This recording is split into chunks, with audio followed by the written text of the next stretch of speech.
यह कहानी असम के एक छोटे से गांव की है, जहां दिया और सत्यजीत रहते थे।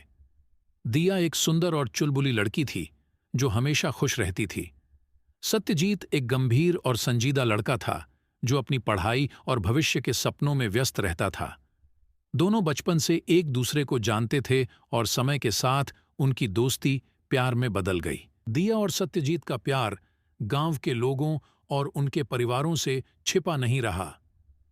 दिया के पिता, जो गांव के एक सम्मानित व्यक्ति थे, को यह रिश्ता बिल्कुल पसंद नहीं आया। उन्होंने दिया को सत्यजीत से दूर रखने की कोशिश की, लेकिन उनके दिलों की दूरी को मिटाना उनके लिए मुमकिन नहीं था। एक रात, जब दिया के पिता घर पर नहीं थे, सत्यजीत ने दिया को भागने का प्रस्ताव दिया। दिया अपने प्यार के लिए किसी भी हद तक जाने को तैयार थी। वे दोनों रात के अंधेरे में असम छोड़कर एक नई दुनिया बसाने के सपने के साथ भाग गए। कुछ समय के लिए दिया और सत्यजीत ने शांति और खुशियों भरी जिंदगी जी, लेकिन उनका यह सुखद समय बहुत कम था।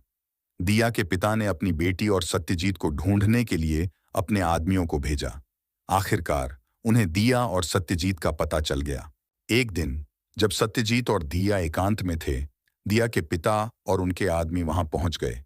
उन्होंने सत्यजीत और दिया को घेर लिया। दिया ने अपने पिता से मिन्नतें की, लेकिन उनके पिता का गुस्सा किसी भी समझदारी से परे था। उन्होंने सत्यजीत और दिया दोनों को मार डाला। ये कहानी केवल प्यार और बलिदान की नहीं है, बल्कि यह समाज की कठोर सच्चाई को भी दर्शाती है, जहां प्यार को कभी-कभी नफरत और पूर्वाग्रहों की बलि चढ़ना पड़ता है। दिया और सत्यजीत का प्यार अमर हो गया, लेकिन उनकी कहानी उन तमाम प्रेम कहानियों में से एक बन गई, जिन्हें समाज की कठोर सच्चाइयों ने खत्म कर दिया।